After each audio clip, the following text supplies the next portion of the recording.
Paz e graça para você ligado nessa programação, como sempre, nesse horário, estamos começando o seu programa de reflexão, entrevistas e debates. E hoje o assunto promete pegar fogo, porque de novo nós vamos discutir uma passagem do Apocalipse. Mais exatamente o capítulo número 12 de Apocalipse, onde surge uma personagem muito misteriosa. Aliás, qual é o personagem de Apocalipse que não é misterioso, né? Todos eles são bastante revestidos de mistério. E tem uma mulher que aparece no capítulo 12 de Apocalipse. Não é a mulher de púrpura, né? É uma outra mulher vestida de sol, que tem uma coroa de estrelas na cabeça e que muita gente confunde com uma figura da Virgem Maria. Até porque, na narrativa bíblica, essa mulher dá à luz a um filho varão que é levado para o céu assim que nasce. Tudo a ver com o Senhor Jesus. Então, quem será essa personagem? Há muita especulação a respeito da sua identidade, do que essa mulher representa na narrativa de Apocalipse. Assim como há muita especulação sobre tudo no livro de Apocalipse. É ou não é? Graças a Deus, porque assim eu tenho munição, ou diria, temas para o meu programa. Cada dia um tema diferente, não é brincadeira. Mas hoje o assunto promete. E você vai ter o privilégio de ouvir aqui dois grandes homens de Deus, pastores, servos consagradíssimos, que conhecem a Bíblia de cor e salteado em mais do que um idioma, mas que têm pensamentos ligeiramente diferentes sobre a identidade da mulher de Apocalipse 12. Quem será ela, hein? No ar, ou vejam só.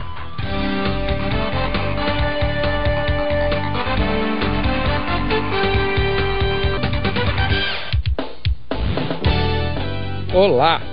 É com alegria que, em nome da AGRADE, Academia Teológica da Graça de Deus, eu saúdo você, desejando uma boa noite para você e todos aqueles que estão com você assistindo ao Vejam Só. E participe do programa. O nosso site é o www.vejamsó.com.br. Vai lá na enquete, vota, porque você pode ganhar prêmios. Hoje é o dia do sorteio do kit da Jô Rezende, então não bobeia não, é um prêmio bastante cobiçado, né? E quem participou ao longo da semana já está concorrendo. Se você não participou, dá tempo ainda, entra no site, vota, que você pode ser sorteado ao final da edição. Se bem que você está assistindo ao programa, não é para ver se vai ganhar o kit Jô Rezende, né? Com certeza você quer saber quem é a mulher de Apocalipse 12. Para tentar desvendar a identidade dela, mais uma vez está conosco o pastor José Serafim, que é ministro da Igreja Assembleia de Deus e escritor, inclusive, de uma obra, um comentário sobre o livro de Apocalipse. Pastor José Serafim, seja bem-vindo, paz e graça. Amém, obrigado. Paz e graça, reverendo Weber, paz e graça, meu companheiro, paz e graça a todos os nossos telespectadores. Eu estou feliz, grato a Deus por participar de um programa tão bem conceituado como este, muito bem assistido, e espero que Deus use-nos nessa tarde para abençoar, ou nessa noite para abençoar todos os nossos telespectadores, e que as mentes se abram mais e mais para a compreensão da palavra de Deus. Amém. Muito obrigado. O senhor trouxe o livro de Apocalipse aí? Sim. Deixa eu mostrar, né, que assim... Quem quiser entrar em contato com o pastor José Serafim, é só pegar no site vejamsó.com.br, o contato dele, tem telefone, tem e-mail dentro. O livro que ele escreveu, esse aqui, A Revelação do Apocalipse. Saiba o que a Bíblia diz sobre o futuro. Então tá. Obrigado, pastor. Do outro lado, você também já conhece o nosso erudito de plantão, é o reverendo Wellerson Alves Duarte, ministro da Igreja Presbiteriana Conservadora e diretor do Seminário Presbiteriano Conservador, em São Bernardo, né? São Bernardo. Seja bem-vindo, reverendo, paz e graça. Muito obrigado, paz e graça, é um prazer estar de volta. E a nossa oração é que tenhamos um período proveitoso, onde possamos aprender uns com os outros sobre este assunto.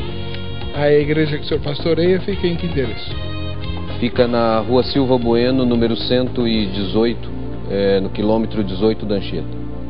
Então não é a Silva Bueno do Ipiranga, né? Não, não. São Bernardo do Campo. Se fosse a Silva Bueno do Ipiranga, ficava perto da minha igreja, né? Lá no Moinho Velho. Muito bom, muito obrigado, reverendo Wellerson. Vamos ver a matéria que a Carla preparou e a gente já volta. Pega a caneta e papel, tem recado esperto pra você aqui no Vejam Só. O Apocalipse é um livro de difícil interpretação, fato este reconhecido por todos os estudiosos das Escrituras. O capítulo 12, composto por 18 versos, é mais um enigma a ser desvendado. A narrativa é iniciada com o anúncio de um grande sinal no céu. Uma mulher revestida de sol, cuja lua estava debaixo dos seus pés e na cabeça existia 12 estrelas, aparece na visão profética do apóstolo João. Grávida, ela passa a gritar como quem enfrenta dores de parto. O autor menciona ainda outro grande sinal no céu: a presença de um dragão vermelho com 7 cabeças. Consta na narrativa que o dragão varreu com sua cauda uma terça parte das estrelas do céu e as atirou à terra. Ele deteve-se diante da mulher, aguardando que esta desse à luz para devorar o seu filho. A criança foi arrebatada para junto de Deus e do seu trono. Já a mulher fugiu para o deserto que Deus tinha preparado como refúgio para ali ser sustentada por 1260 dias. Estudiosos da escatologia, no intuito de decifrar quem é a mulher descrita no capítulo 12 do livro, já debateram e escreveram muitos artigos e obras que fazem a hermenêutica do texto. Porém, nunca houve uma resposta definitiva afirmando quem de fato é a mulher. Das tentativas para dar sentido à personagem, alguns significados tornaram-se mais conhecidos. Devido a algumas semelhanças da mulher do texto com a mãe de Jesus, o catolicismo romano desconsidera o simbolismo profético dessa passagem e afirma que a mulher é a Virgem Maria. Outro significado provém de uma suposta relação do Apocalipse 12 com Gênesis 3, indicando que a mulher recorda a Eva, a mãe da humanidade. Há quem acredite também que a personagem representa o povo de Deus nos tempos messiânicos, ou ainda a nação de Israel, e também a Igreja de Cristo. Com tantas sugestões e tantas dúvidas, o Vejam Só de hoje discute: quem é a mulher descrita no capítulo 12 do Apocalipse? Quem é? Eu não sei. Não sei, mas o reverendo Wellerson e o pastor José Serafim sabem. E eles vão contar para nós já já. Agora, bom também é entender a Bíblia. Só que o livro de Apocalipse é muito, muito, muito complicado. Foi o senhor que contou aqui que no começo aconselharam o senhor a não ler o livro? Fui eu mesmo. Como é que foi essa história, pastor? Eu era bem jovem e eu tinha uma atração pelo livro de Apocalipse. Eu lia e dentro das figuras eu ficava perdido. Aí eu chamava um obreiro e dizia: irmão, me explica esse texto do Apocalipse. Dizia: irmão, não lê esse livro não. Ai. Mas o senhor desobedeceu, né? Desobedecia, santa desobediência. Quem é a mulher de Apocalipse 12, pastor? Pelo texto fica bem claro, indiscutível, que se trata da nação de Israel. Por quê? Porque nos fala de uma mulher que estava grávida, com ânsias de dar à luz, e ela daria à luz a um filho que haveria de reger as nações com vara de ferro. E o filho que ela deu à luz foi arrebatado para Deus. Que se refere à pessoa de Jesus, não resta a menor dúvida. E quem gerou Jesus para o mundo foi Israel. Ele veio de Israel, então ele é filho da nação de Israel segundo a carne. Portanto, é Israel essa mulher. Nós vamos ter tempo depois para discutir mais profundamente, não é? Mas pelo texto fica muito claro. Não pode ser a igreja, porque não foi a igreja que gerou Jesus. Pelo contrário, foi Jesus quem gerou a igreja. E ele existe antes da igreja, portanto, não pode ser a igreja. Não pode ser a Virgem Maria também, porque a função da Virgem Maria era só dar a luz a Jesus e o ministério dela aí se encerrou. Mas Israel continua.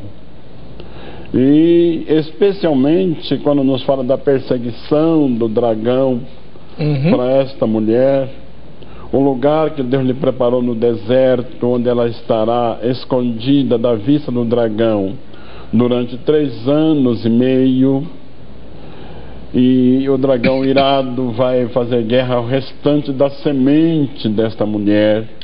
Então esses textos esclarecem muito bem que se trata de Israel. Aí não deixa dúvida nenhuma. Tá bom, ainda bem que o senhor tem convicção. E o reverendo Wellerson, para o senhor, quem é a mulher de Apocalipse 12 e por quê? Para mim, a mulher de Apocalipse 12 é a igreja, não a igreja cristã, mas a igreja nação santa, raça eleita. Porque não pode ser a igreja cristã, porque de fato a igreja cristã, né, com esse nome, ela vem depois de Jesus Cristo. Mas eu também não acredito que seja Israel, porque a promessa do Messias é anterior a Israel. A promessa do Messias foi feita no Éden. E portanto é uma promessa feita à raça eleita e não a uma nação especificamente. A nação de Israel participou de um momento da história da redenção. Ela foi um instrumento através do qual Deus trouxe revelação, Deus trouxe o próprio Jesus Cristo na carne. Mas nós temos na Bíblia uma referência, penso eu, mais clara a um Israel espiritual, aquele povo que foi gerado na fé por Abraão e não gerado fisicamente em Abraão. Por isso Jesus certa vez diz aos judeus que eles não eram filhos de Abraão, porque se fossem filhos de Abraão creriam nele, exatamente porque o foco é a raça eleita, a nação santa, os crentes. Então nós temos aqui 2 opiniões e nenhum dos dois mencionou a Virgem Maria. O pastor José Serafim já falou que não pode ser ela e tal. O reverendo Wellerson nem passou perto. Não pode ser a Virgem Maria? Não, nesse texto não. A Virgem Maria teve um papel muito importante, né? Não é desprezível o papel dela. Ela é mãe da natureza humana de Jesus. Quer dizer, tudo aquilo que nós herdamos dos nossos pais, o nosso Redentor herdou de Maria. Mas limita-se a isso, né? Ela mesmo reconhece que precisava de um Redentor e chama Jesus de seu Salvador, né? Tá bom. E você aí de casa, o que é que pensa? www.vejamsó.com.br. O Derval Ribeiro de Moura, que mora lá em Santa Cruz do Capibaribe, uma cidade bastante progressista lá do sertão de Pernambuco, conheci, muito legal Santa Cruz.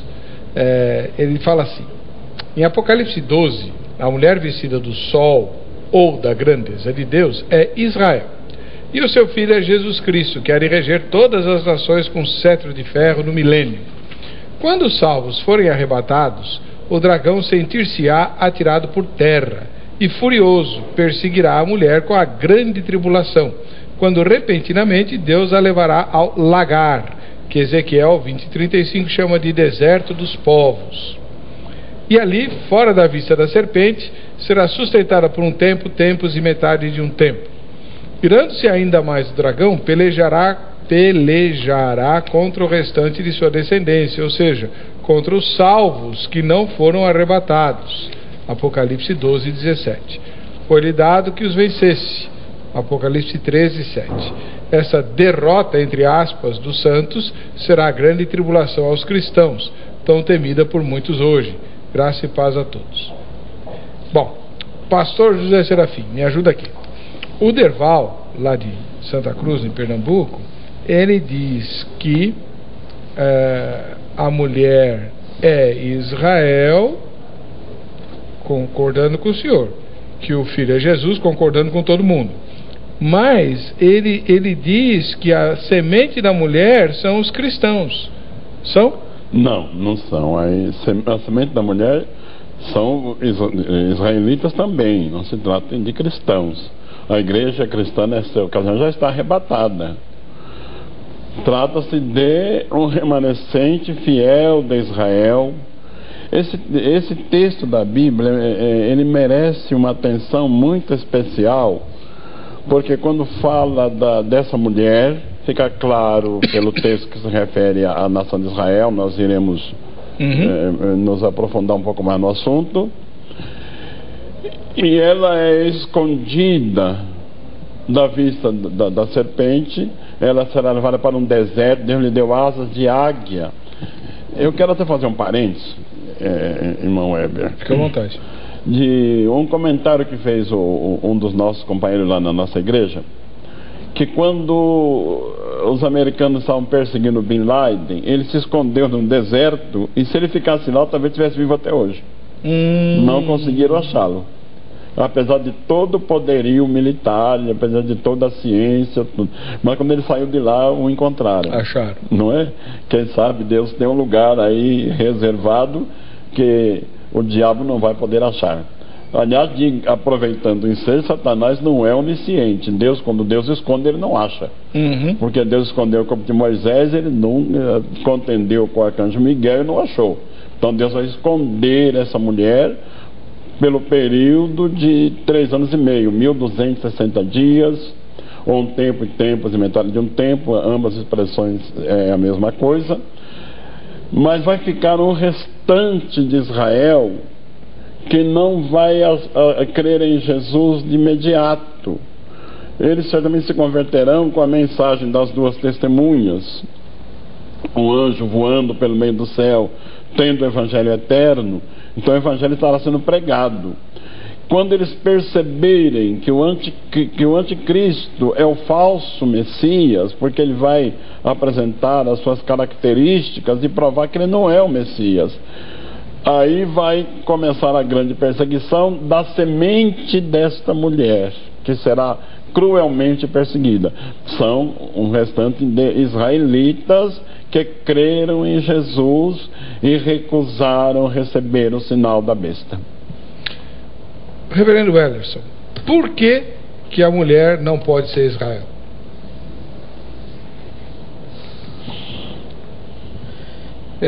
Como eu disse de início, eu acredito que não pode ser Israel, porque a promessa é anterior a Israel. Que promessa? Do Messias.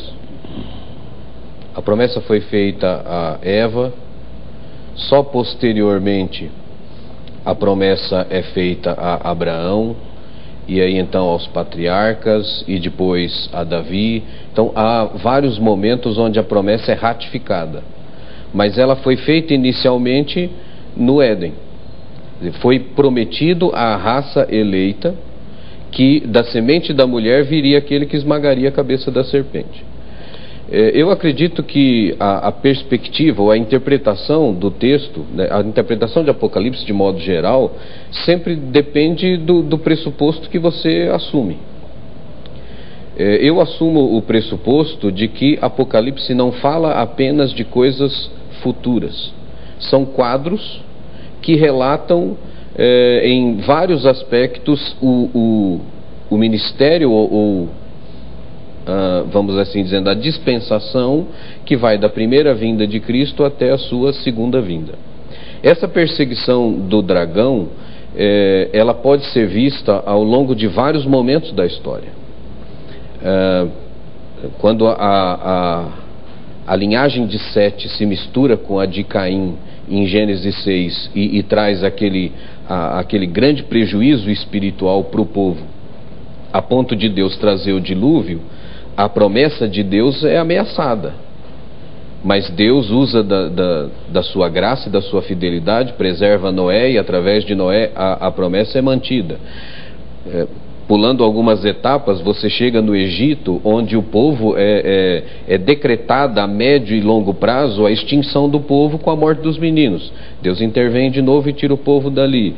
Você pula mais algumas etapas aí, você vai chegar em Esther, quando o povo é de novo decretada a sua morte, Deus intervém de novo. Então todas estas são tentativas do dragão de impedir que o Messias venha através dos meios que Deus prometeu, até chegarmos no nascimento de Cristo propriamente, onde através de Herodes, com a decretação da morte de todos os meninos com menos de 2 anos, há uma nova tentativa de impedir que o Filho de Deus cumpra com o seu papel. Então é sob essa perspectiva que eu olho. Então, olhando os ataques do dragão desde o Éden, eu pessoalmente, claro, não fui eu que inventei isso e não estou sozinho nisso, não vejo Israel como sendo a mulher. Mas podia então ser Eva, como foi falado na matéria de abertura. Podia ser Eva tanto quanto podia ser Maria, ou tanto quanto podia ser uma das mulheres indicadas na genealogia de Jesus, porque todas elas, num certo sentido, foram instrumento para que o nascimento de Cristo culminasse. Então, sem identificar uma particularmente, a promessa ela caminha por toda aquela geração, por toda essa raça eleita. Por que eu estou chamando isso de igreja? Porque na perspectiva da doutrina da aliança, que é o contraponto do dispensacionalismo, nós vemos o reino como um todo e estamos chamando o reino de igreja. E esse reino pode ser dividido em 3 fases ou 3 eras: o período patriarcal, o período nacional e o período universal. O patriarcal, quando Deus tinha nessa raça eleita uma família, como foi a de Noé, como foi a de Sem, como foi a de Abraão, Isaac e Jacó, até chegarmos em Moisés, quando temos então a nação constituída o modo de agir agora, a essência continua a mesma, mas o modo de agir de Deus muda com uma nação, por isso essa igreja, entre aspas, se torna nacional, para depois, em Cristo Jesus, particularmente a partir de Atos, ela se tornar universal. Mas a nossa perspectiva, daqueles que creem na doutrina da aliança, é de que é um povo só, em várias eras e com administrações diferentes, mas com uma mesma essência. Já que o reverendo Wellerson falou em contraponto, pastor José Serafim, explica para nós, senhor que é dispensacionalista. No dispensacionalismo você também tem eras diferentes, sim, não é isso? Se não me engano são 7, né? Sim. Mas não é um povo só? Não é um povo só. Então explica para nós. Sempre há uma diferença entre o povo judeu e a igreja neotestamentária. O povo judeu foi um povo, como eu já disse aqui uma ocasião, é o berço do Messias, foi o povo escolhido como povo de Deus, através de Deus sendo fiel à sua promessa feita a Abraão, a Isaac, a Jacó. Então é um povo de Deus, Israel. Com a rejeição do seu Messias, que está escrito no Evangelho de João, capítulo 1, versículos 11 e 12. Ele veio para o que era seu e os seus não o receberam. E o versículo 12 diz: mas a todos quanto o receberem, deu-lhes o direito de serem chamados filhos de Deus aos que creem no seu nome. Então, o que nós entendemos? Que a porta para o judeu se fechou e abriu-se uma porta para os gentios. O apóstolo São Paulo fala sobre isso no capítulo 11, versículos 25 e 26, ele diz, falando sobre Israel, primeiro diz que a promessa de Deus permanece fiel, porque o dom de Deus é sem arrependimento. E ele fala ainda que tudo isso deve acontecer até que o tempo dos gentios se completem. Então todo Israel será salvo. Quando ele fala todo Israel, não diz todo israelita, mas ele fala em termos de nação. Jesus falou também em Lucas capítulo 21, versículo 24, se não me falha a memória, que o pátio do templo seria pisado pelos gentios por 42 meses. Então há um tempo já determinado. Quando esse tempo se extinguir, Deus se volta outra vez para Israel. Porque hoje todo judeu pode aceitar a Cristo e fazer parte da igreja neotestamentária. Mas aqueles que não aceitarem a Cristo nesse período, eles não estarão ainda rejeitados eternamente. Jesus voltará E eu gosto muito do livro de Zacarias, porque ele faz uma descrição perfeita de quando Israel estiver apertado pelas nações. Foi feita uma pesquisa recente, creio que o pastor está ao par, na ONU, de que 150 nações do mundo são contra Israel. Então o cerco está apertando. E tudo indicando que as profecias estão se cumprindo. Ora, se Deus já falou isso anteriormente pelos seus santos profetas, e agora tudo apontando para esses acontecimentos, por que o mundo é contra Israel? Porque Israel é a única nação exclusivista, ou é nosso Deus ou outros deuses não servem. Eles não se misturam, não vão aceitar uma mistura religiosa. Verdade. Não é? Então isso já cria, diz que são os únicos, etc., e cria um ódio no mundo. Então esse é um problema que acontecerá após o arrebatamento da igreja, quando se manifestará o anticristo. Veja bem que no livro de Apocalipse nos fala que foi dado ordem para medir o templo. Que templo? Se naquela ocasião o templo tinha sido destruído já há 25 anos. Então, o que se refere a Israel, não resta dúvida. Em 2 Tessalonicenses capítulo 2, versos 7 e 8, nos fala que o anticristo se assentará no templo de Deus. Qual é esse templo de Deus? Querendo parecer Deus e exigindo adoração. É aí que vai despertar Israel. Não é o Messias. Esse é o falso Messias. E Jesus falou mais em João capítulo 5, verso 43: eu vim em nome do meu Pai, a mim vocês não receberam, mas outro virá em seu próprio nome, e a esse recebereis. Então é exatamente essa pessoa. Quando houver esse choque de rejeição, iniciará a cruel perseguição. O alvo principal é Israel, porque eles são considerados como um espinho na carne, como os únicos contrários. Então eles são o alvo. Como o pastor fez o reverendo o Everson fez uma descrição dos períodos em que Israel tentaram destruir Israel, antes da vinda do Messias, e mesmo depois também houve tentativa. Nós nos lembramos muito bem da guerra relâmpago de 67, e agora a outra ameaça do Irã, de riscar Israel do mapa. Então esse desejo sempre existiu. Sim. Porque eles incomodam, mas Deus sempre os preservou.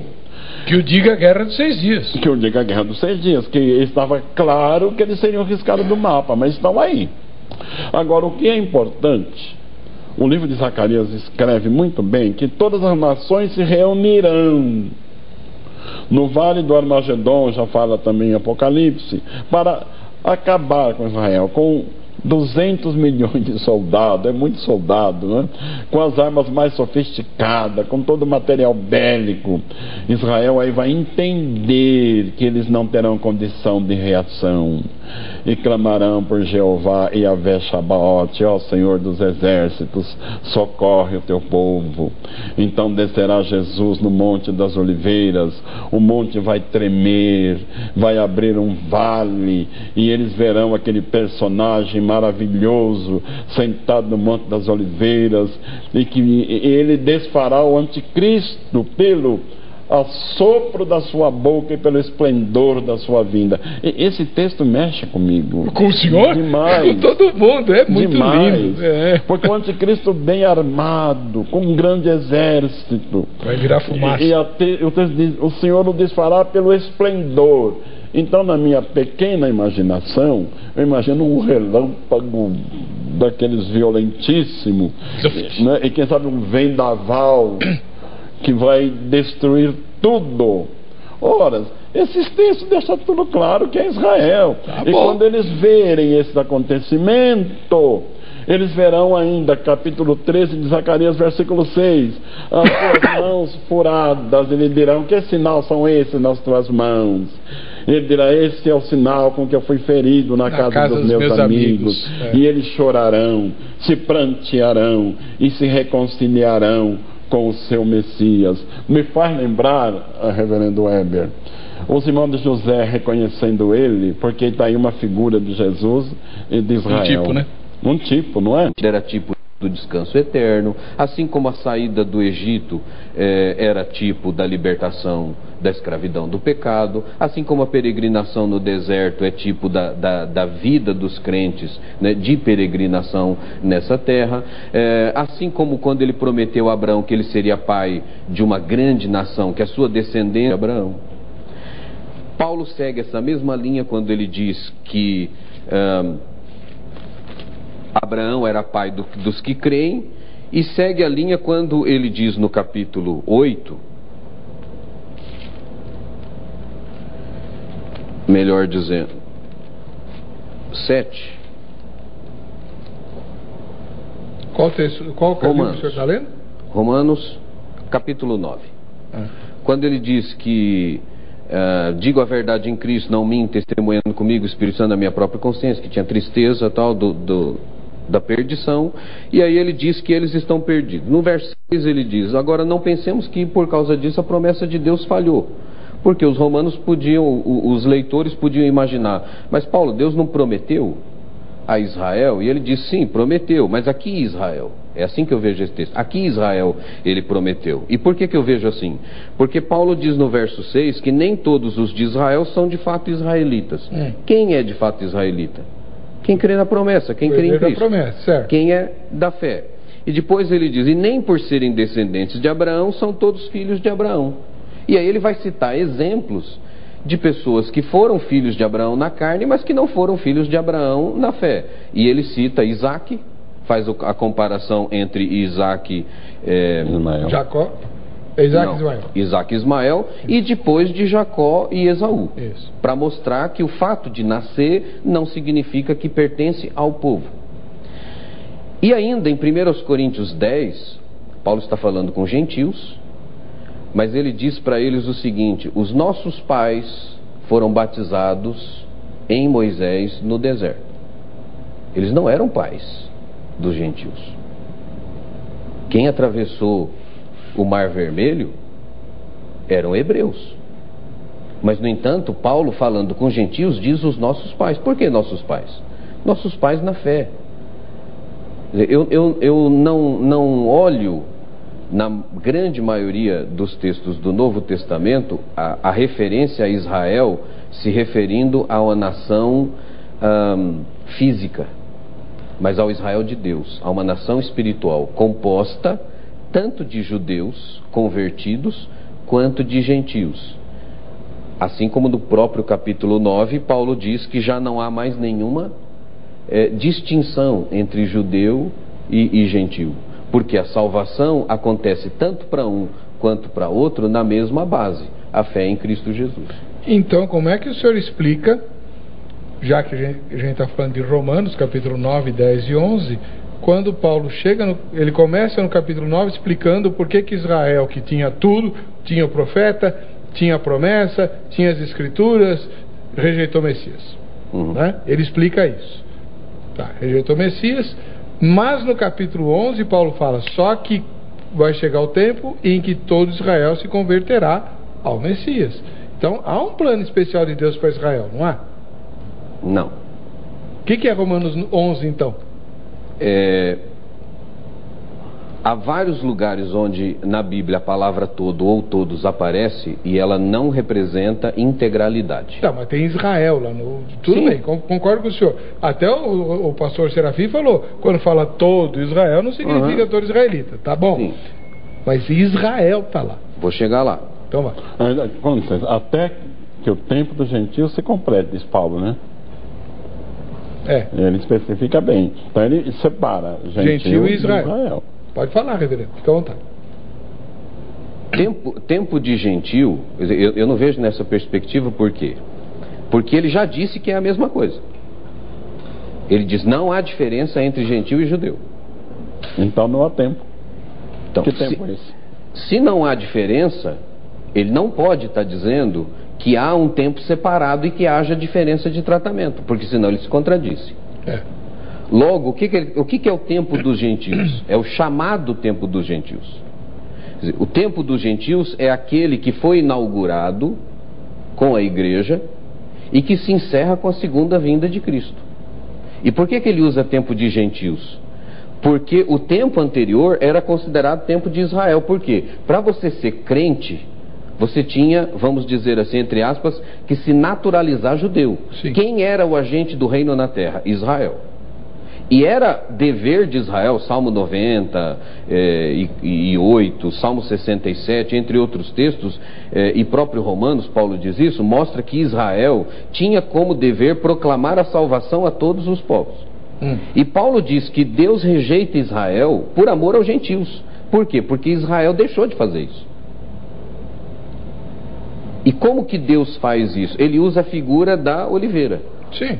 E ele diz, ele podou os ramos naturais e enxertou ramos não naturais. Isso. Agora, vejam bem, por que eu não posso ver como um apêndice, como um desvio? Porque ele não plantou outra árvore, é a mesma. Sim. Então é o mesmo povo, não é outro. Tá, eu não discuto isso. O que eu estou querendo saber é como é que a gente interpreta que todo Israel se converterá, sendo que Paulo está fazendo claramente. Então, todos os eleitos de Israel. A minha perspectiva é essa, não há diferença. Eu estou partindo do pressuposto do que ele colocou antes, não há diferença. Todos os eleitos de Israel são judeus? Sim. Ué. Como é que Paulo começa o 11? Olha, ele diz, Deus rejeitou o povo? O seu povo? Não. Qual é o argumento dele? Eu sou judeu. Mas Paulo vai viver lá na frente? Não, é agora. Então ele está falando de agora. Sim. Do tempo dele. Então por que ele está dizendo isso? Porque o judeu não evangelizava gentil. De início. Foi preciso a visão de Pedro, foi preciso o Espírito Santo descer em Samaria, foi preciso a perseguição, porque eles estavam restritos a judeus, como era no Antigo Testamento. Sim. Mas não era para ser. Qual era o risco agora? Da igreja adotar o mesmo princípio. Deus rejeitou Israel, não tem mais crente em Israel. Certo. Está definitivamente rejeitado. E Paulo está dizendo, não, eles não estão definitivamente rejeitados. Há um remanescente lá. Então é um texto para combater o antissemitismo? É. Uau! Na verdade, para combater o antissemitismo da igreja. Da igreja. Claro. Para que a igreja... Então, como é que eu olho? Eu não acho que a igreja tenha que olhar Israel como tão especial que a igreja tem que trabalhar em função dele, mas também não acho que a igreja tenha que olhar para Israel como um povo que foi rejeitado e que não há mais esperança para ele, nem uma coisa nem outra. Só que o meu ponto de vista aqui, é o que Paulo está dizendo, é que Israel tem que ser evangelizado como qualquer outra nação tem que ser, porque existem pessoas a serem alcançadas lá como qualquer outra nação. Nenhum tratamento final diferenciado com essa nação. Tá. Você ouviu os dois lados e teve contato dos dois debatedores sobre essa questão do plano de Deus para Israel, ou se Israel é um povo especial para Deus ou não. Só vou deixar um questionamentozinho e a gente vai mudar de assunto. Eu compreendo tanto a perspectiva dispensacionalista, porque eu já fui um ardoroso dispensacionalista, educado na palavra da vida, né? Quanto os do reverendo Wellerson, que é um ilustre representante do pensamento aliancista. A única coisa que eu queria que você e telespectador pensasse é o seguinte: todas as posições do aliancismo, que são muito coerentes, elas foram construídas num tempo anterior a 1948. E talvez fosse uma hora de dar uma coçada na cabeça e falar: poxa vida, com tantas nações que poderiam voltar a história, justo Israel tinha que ressuscitar por voto de um brasileiro, diga-se de passagem, e nunca mais Israel deixou as páginas dos jornais desde aquela noite histórica.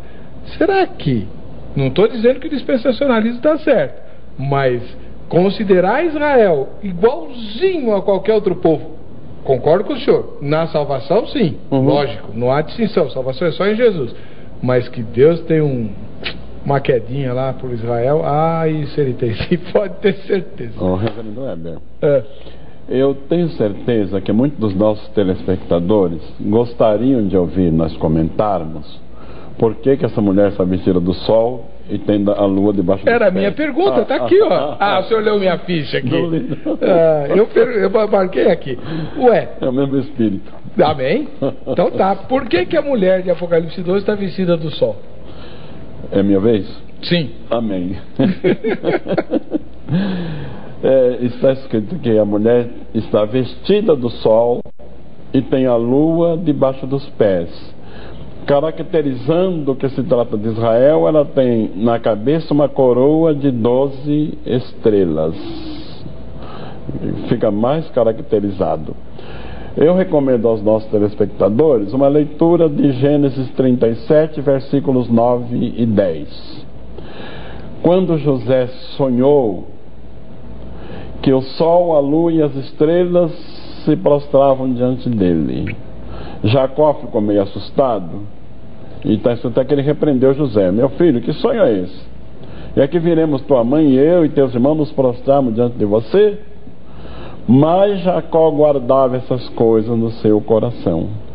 Há duas expressões na Bíblia dessa natureza. Uma foi Jacó, diante das visões de José, e outra foi Maria, diante das profecias a respeito de Jesus feito por Simeão. Maria guardava essas coisas no seu coração. Então o sol representa o quê? O sol está escrito em Malaquias capítulo 4, versículo 2. Então aparecerá o sol da justiça, trazendo salvação debaixo das suas asas. Sol é o astro rei, representa a pessoa de Jesus. Ela tinha a lua debaixo dos pés. Nós sabemos que a lua não é um astro, a lua é um planeta. Ela não tem luz própria, recebe luz e calor do sol. Fala da glória passada de Israel. Qual era a glória de Israel? Eram as suas leis, consideravam perfeitas. Moisés fala disso lá em Deuteronômio capítulo 4, versículos 7, 8 aproximadamente. Que povo tem deuses tão chegado como vocês? Que povo tem leis tão perfeita como vocês têm? Era a glória de Israel. E o apóstolo Paulo fala no capítulo 3 de Gálatas, versículos 26, 27 e 28, que a lei nos conduzia a Cristo, nos serviu de aio, de condutor, até nos levar a Cristo. Então aí está a figura da lua, que era uma glória passada. Israel agora subiu, a lua está debaixo dos pés, já passou esse período. Agora está revestida de Cristo, o sol da justiça. Isso caracteriza mais ainda que se trata de Israel, com mais evidência. Como é que o Reverendo Ellerson interpreta a descrição da mulher? A coroa, a vestidura do sol, a lua debaixo dos pés. Inclusive essa descrição que foi que talvez deu mais força para a interpretação de que se tratava da Rainha dos Céus, a Virgem Maria.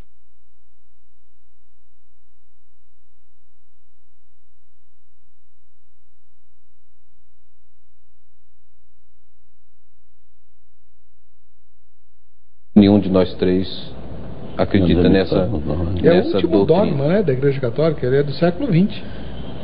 Eu não estou certo disso. A minha leitura é praticamente toda a que o pastor Serafim fez, com a diferença que eu aplico para a raça eleita. É a raça eleita quem é revestida de Jesus Cristo, e não só de Israel. Por quê?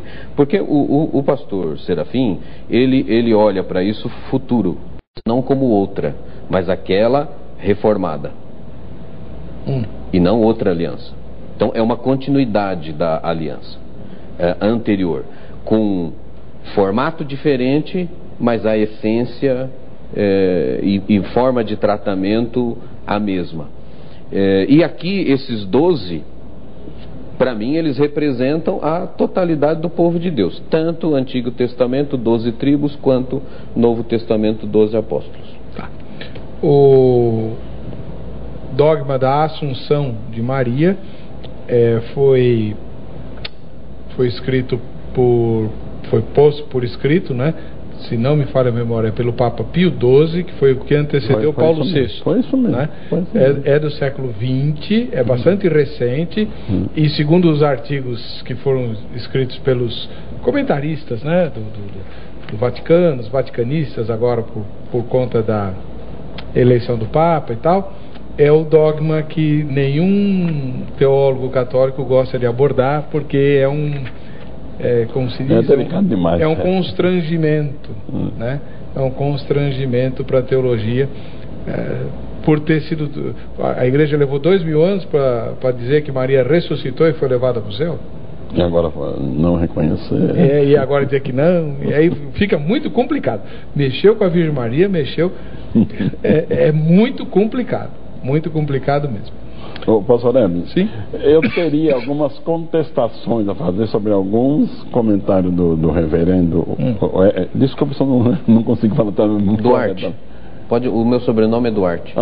Do reverendo Duarte. Mas eu creio que não há tempo para isso, porque o nosso texto é muito rico e tem coisa que deve ser explorada. E a gente tem que falar do dragão.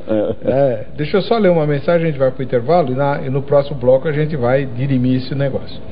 Elbi Alves de Santana, ele mora na capital paulista.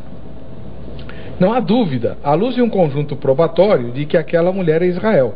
Alguns teólogos têm afirmado que a mãe do menino é a igreja, ignorando o fato de que a igreja surgiu depois de Jesus. O catolicismo romano, desconsiderando o simbolismo profético dessa passagem, afirma que a mulher é Maria, mãe de Jesus. Mas se observarmos o contexto de toda a narrativa, veremos que a mulher representa a nação dos judeus. Parabéns pelo programa, Deus os abençoe sempre. Amém. Rinaldi de Vitória, no Espírito Santo, diz assim: não podemos deixar de lado que a mulher revestida do sol tem um significado muito extraordinário. Maria carregou em seu ventre a luz do mundo e o sol nascente. Está lá em Lucas 1,78. Graças à ternura e misericórdia de nosso Deus, que nos vai trazer do alto a visita do sol nascente. João 8,12. Falou-lhes outra vez Jesus: eu sou a luz do mundo. Aquele que me segue não andará em trevas, mas terá a luz da vida. Só mais uma. Antônio Estevão de Santo André, no ABC Paulista. No meu estudo sobre Apocalipse, a mulher é a nação de Israel. A mulher vestida de sol, representando a graça e a glória do Senhor. A mulher tem a lua debaixo dos pés, uma referência à supremacia de Israel como nação escolhida, conforme Deuteronômio 7,6. E também tem uma coroa de 12 estrelas sobre a cabeça, representa os patriarcas que deram origem às 12 tribos formadoras do povo de Israel. Observe que ela está grávida, com dores de parto, gritando com ânsias de dar à luz. O privilégio de ter sido escolhido como a nação do surgimento do Messias, João 1,11, e trará conflitos a Israel, e que em toda a Bíblia o diabo tenta acabar com essa nação escolhida por Deus. Pastor José Serafim, chegou a hora de falarmos do dragão. Dragão. O que tem de especial sobre o dragão no texto? Está escrito que ele estava aguardando o nascimento da criança para tragar a criança, para tentar frustrar o plano de Deus e inviabilizar o ministério de Jesus. O instrumento usado por ele foi Herodes, foi o principal instrumento que ele usou, mas mais uma vez o plano do diabo foi frustrado porque Deus preservou o menino. O Senhor realizou o seu ministério, graças a Deus. Ele começou com quase 30 anos, um ministério de 3 anos ou 3 anos e meio. Ele realizou seu ministério e foi assunto ao céu. Atos capítulo 1, quando o Senhor, levantando a sua mão, foi assunto ao céu. Como esse plano do dragão foi frustrado, ele está irado. Onde se concentra a maior parte dos espíritos imundos hoje e do próprio Satanás?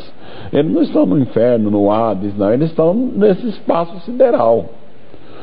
Efésios capítulo 6, versículo 12. Porque não temos que lutar contra a carne nem o sangue, mas contra hostes espirituais da maldade nos lugares celestiais. Então é aí que eles estão. Essa batalha travada, também é bom que nossos espectadores tomem consciência que não se trata da primeira expulsão de Satanás do céu. O senhor está falando da batalha com Miguel? Sim.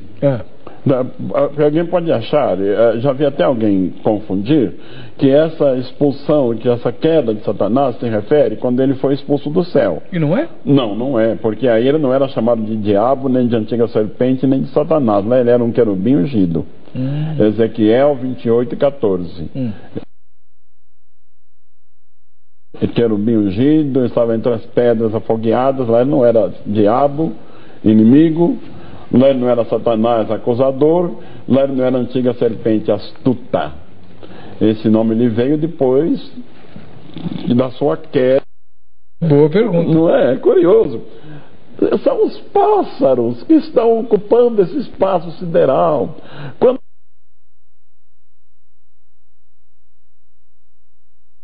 mais tranquilo, bem melhor. E ele vai cair aonde? Na terra. Para a grande tribulação. Para a grande tribulação. Aqui ele será precipitado na terra.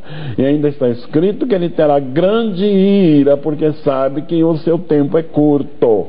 E ele vai arregimentar todos os recursos para apagar Israel, porque Israel é uma prova da existência de Deus.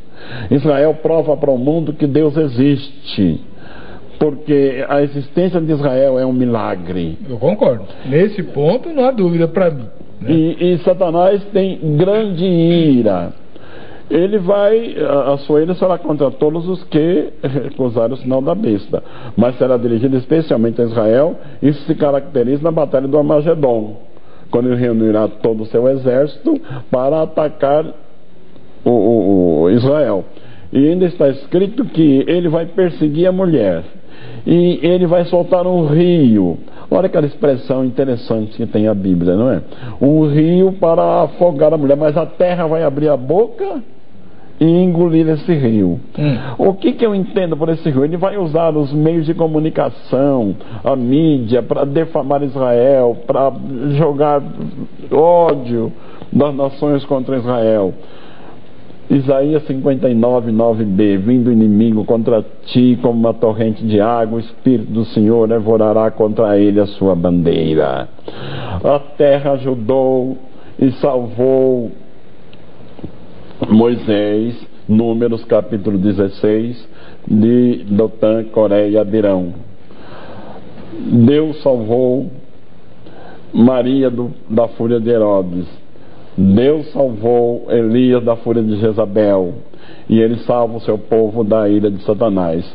E aí tem umas curiosidades que, se me permitir. Depois a gente... Deixa eu só perguntar para o Reverendo Hélio se nesse aspecto ligado ao dragão, o senhor concorda com o pastor José Serafim, e se quer fazer alguma observação, fique à vontade. Eu concordo com quase tudo. Quase. Ele só vai discordar que o dragão... O dragão é quem é. Ele... Essa batalha também não é a primordial, a descrita no texto? Não é. Agora, se eu entendi bem, essa batalha, segundo o que o pastor está colocando, é futura. Para mim é passado. Quando se deu? Quando Cristo subiu ao céu. Quando Cristo completa a sua obra, então Satanás perde a sua posição de acusação junto a Deus. Continua nos acusando, a nós mesmos. Mas ele não, aquilo que ele fez com Jó, ele não tem condição de fazer mais. Ele saiu do céu. E está agindo aqui, perseguindo a igreja, né, o povo de Deus. E o rio, para mim, são toda e qualquer forma de perseguição contra o povo de Deus, já hoje, ou desde de Atos 2, vamos colocar assim, são as tentativas dele agora de, vamos dizer, aniquilar o povo de Deus, trazer prejuízos ao povo. Mas ele, como dizia um professor meu, Satanás é um cachorro amarrado. Ele só atinge naquilo que Deus permite, e tudo aquilo que Deus permite, Deus tem um propósito bom no seu povo, mesmo quando ele permite que aflições lhe aconteçam. Isso contribui para moldar, para aperfeiçoar a fé. Por isso Tiago diz que quando a gente sofre aflições, nós devemos ter como motivo de muita alegria, porque nós somos aperfeiçoados na fé através disso. E o próprio Jesus também diz que somos bem-aventurados quando a perseguição nos alcança. Muito bem.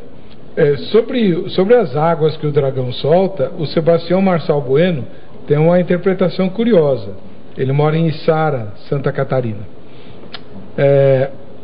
A mulher do Apocalipse 12 é a igreja que sofre perseguições em todos os tempos pela violência, e as águas da boca do dragão é uma inversão de ataque, não mais pela violência, e sim pela enganação das falsas igrejas evangélicas. A norma é que o dragão costuma soltar fogo pela boca, só que dessa vez ele soltou águas, que quer dizer grande massa de povos ludibriados pelas falsas igrejas evangélicas.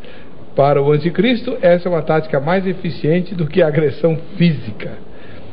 Que o diabo é enganador, ninguém discute. Né? E não precisa ser necessariamente igreja evangélica corrompida, como ele está colocando, né? Mas as pseudo-cristãs. Cristãs, né?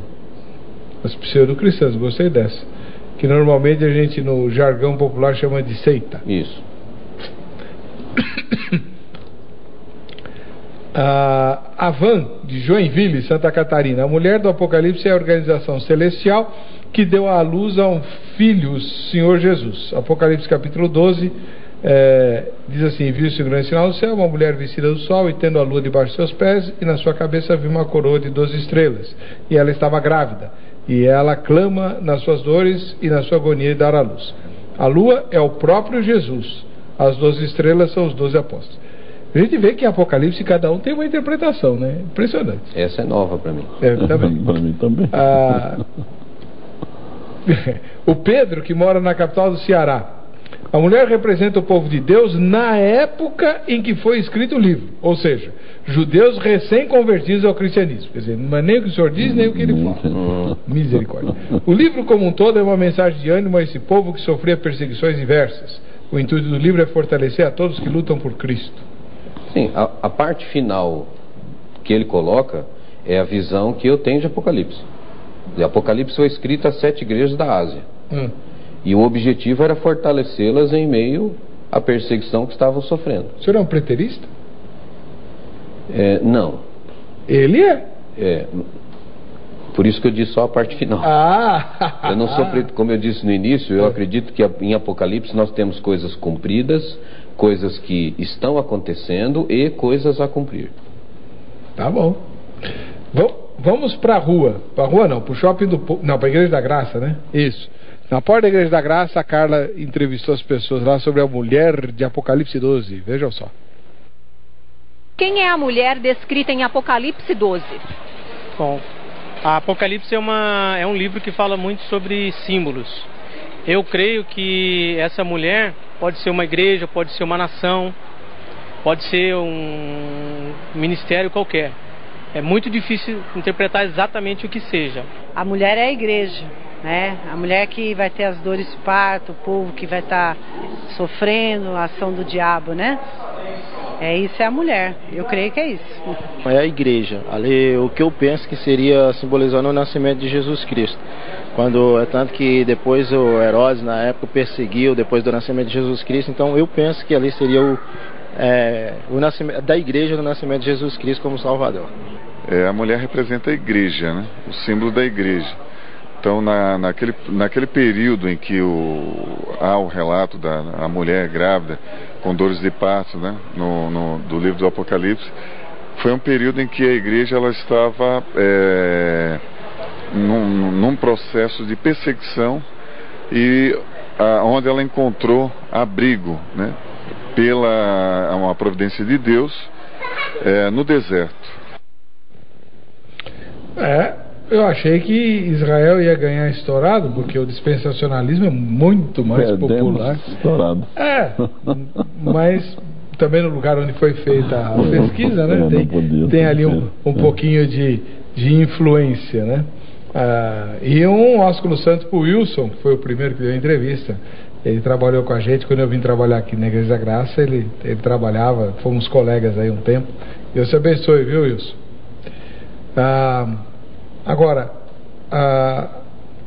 eu queria voltar à questão lá da mulher vestida do sol e tal, porque assim, na descrição que o texto faz, é uma mulher cheia de glória. Israel tem glória, a igreja tem glória. O desejo de Deus é que a glória esteja em Israel, na igreja? Não, né?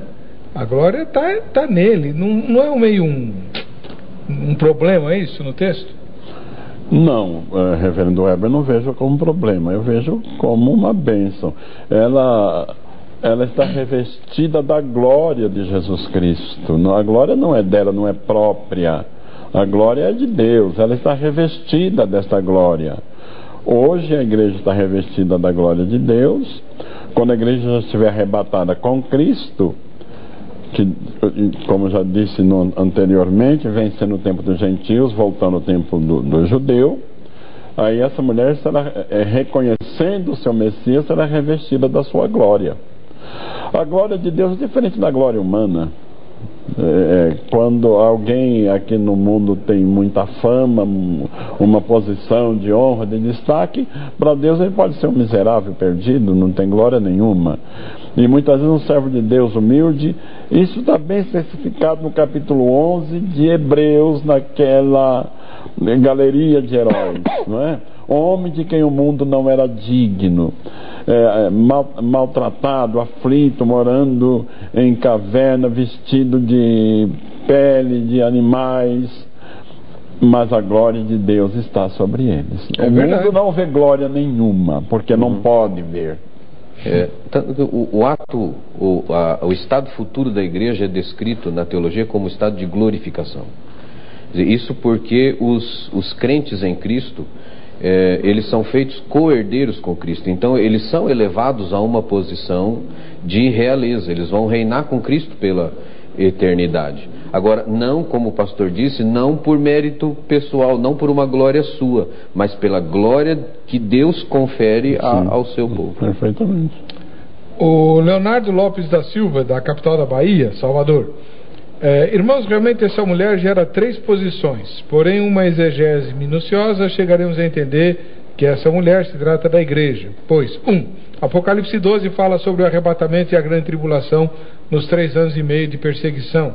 Logo dizer que é Israel e Maria é a igreja, não convém dizer. Peraí. Então vamos lá. Apocalipse 12 fala sobre o arrebatamento e a grande tribulação nos 3 anos e meio de perseguição. Logo dizer que é Israel e Maria é a igreja, não convém dizer. É a perseguição, e a perseguição virá sobre a igreja, que é composta de judeus e gentios. 2. É o filho que o dragão quer tragar. São os crentes fiéis que serão arrebatados até o trono de Deus. Apocalipse 3, 21 e 22. Ao que vencer, lhe concederei que se assente comigo no meu trono, assim como eu venci e me assentei com meu Pai no seu trono. Quem tem ouvidos, ouça o que o Espírito diz às igrejas. Peraí. O filho que a mulher gera é Jesus, não tem nada a ver com o salvo, né? Tem nada a ver. Claro que é Jesus. O varão que há de reger as nações com vara de ferro. Só porque é arrebatado para o céu? Ele foi arrebatado já, né? A igreja será. Então. Nisso nós concordamos. Mas você vê como é que pode? O Apocalipse é impressionante. Você pergunta para 10 pessoas, elas têm 11 opiniões. Mas, Reverendo Weber, é um livro que pouca gente lê. Alguns começam a ler e interrompem a leitura porque acha complicado. E muita gente, com todo respeito por muitas pessoas que nos ouvem, repete alguma coisa que ouviu sem fazer uma análise mais profunda, mais detalhada. É verdade. Bom, essa coisa de não ler o livro é errado, porque o próprio livro diz: bem-aventurados os que leem as palavras dessa profecia. Está lá no primeiro capítulo, né? Logo de cara. Mas até alguns teólogos renomados da Reforma falaram: olha, eu não tenho condição de comentar, né? Eu acho que o ponto, na verdade, é um livro difícil, é fato. Agora, eu acho que mesmo que, usando a fala aí, mesmo se trouxer 10 teólogos e que estudem Apocalipse com profundidade, você ainda assim terá opiniões diferentes. Quer dizer, essa é uma questão que vem sendo discutida há 2000 anos e não houve consenso. Então, é claro, isso mostra toda a dificuldade. Há muitos pontos em que a igreja divergia e que hoje concorda. Nesse ponto em particular, a igreja divergia e continua divergindo em muitos pontos. Então, isso mostra a complexidade da coisa. Se em 2000 anos a questão não foi resolvida, é porque de fato é complexo. Mas, reverendo, aí está um ponto que eu acho útil, eu acho importante. Porque uma vez que não há consenso, nós somos instigados a estudar mais. Sem dúvida. É por isso mesmo que o Apocalipse é assim, ué. Exato. Em todas as épocas, a igreja se concentrou naquilo onde ela divergia. Exatamente.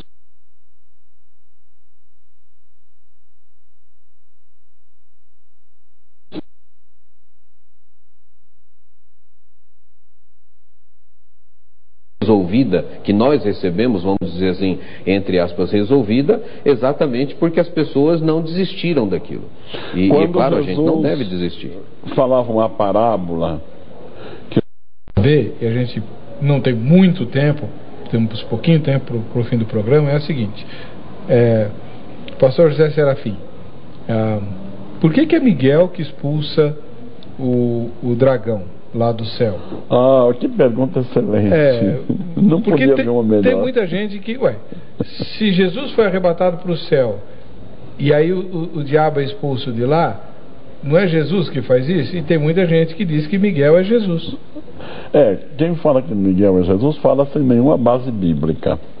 Capítulo 12, versículo 1 de Daniel, que temos que levantar a Miguel, o grande príncipe que se levanta pelos filhos do teu povo.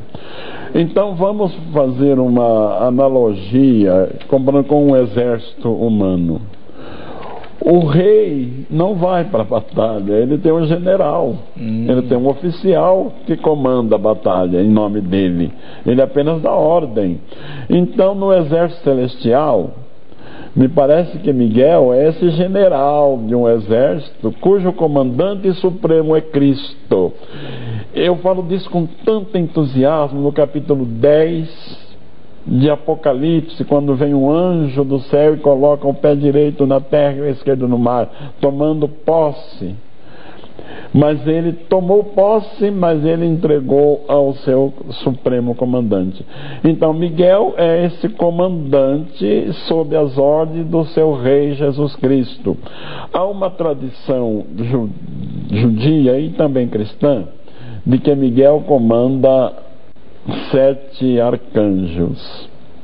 Isso é tradição, não é doutrina. Quantos anjos tinha o dragão, nós não sabemos também. O que nós sabemos com certeza é que Miguel foi o vitorioso. Amém? Miguel pode ser Jesus, reverendo? Não.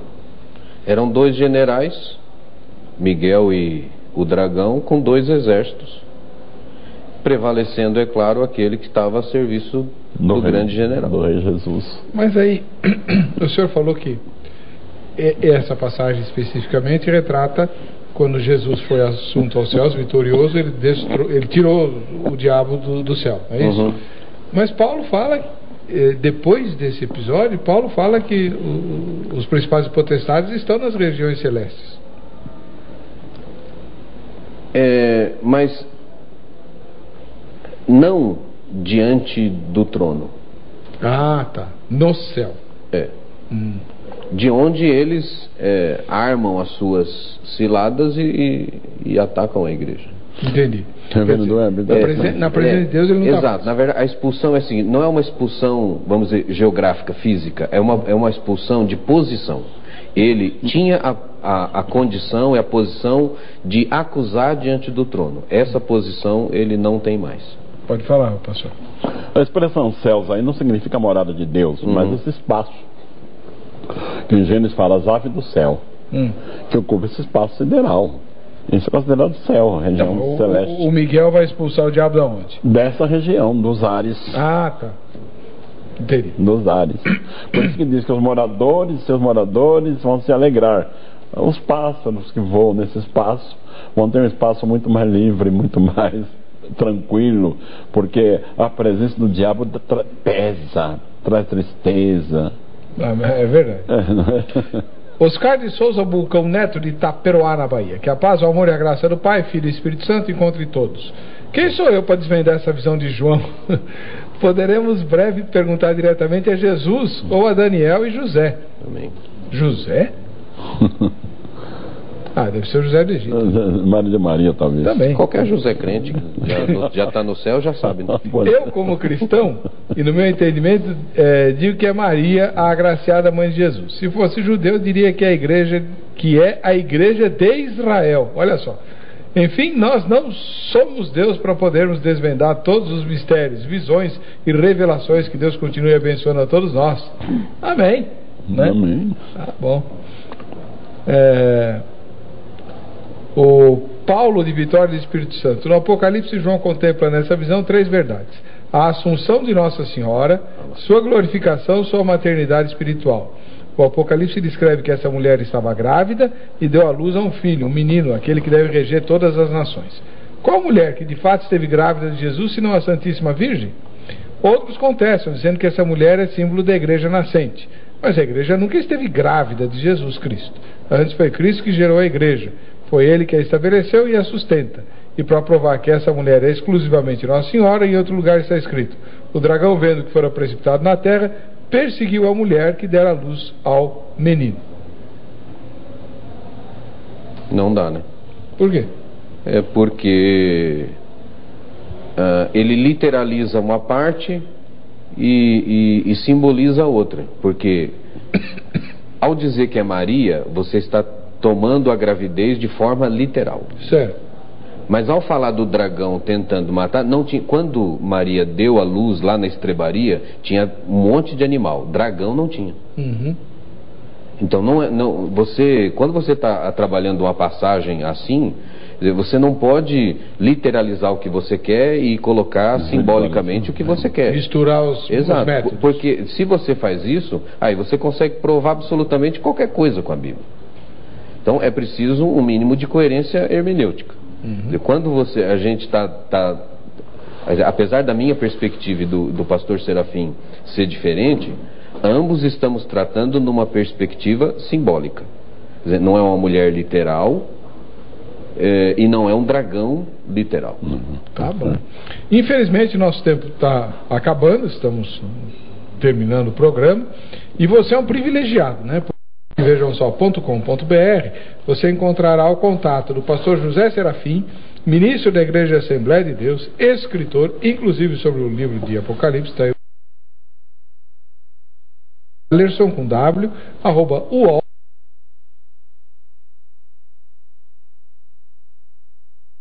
Os seus questionamentos, suas dúvidas, seus comentários, seus convites para pregar, né, para fazer palestra, para dar aula, enfim.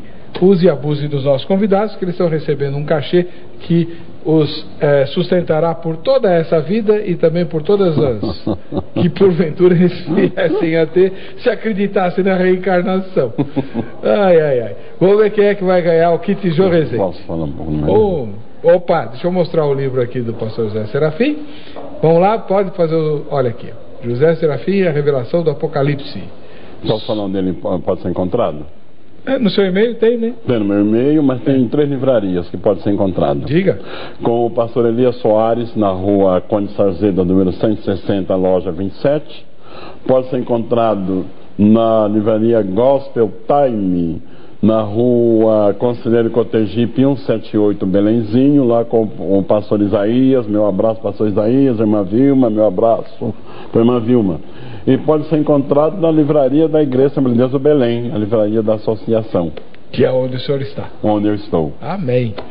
Vamos ver quem vai levar o kit da Jô Rezende. Edinaldo Carvalho da Silva, que mora lá no Distrito Federal. Parabéns, Edinaldo. Para você que fica com a gente, que fica com essa programação, a paz e a graça de Jesus. Nós nos encontraremos no próximo Vejam Só.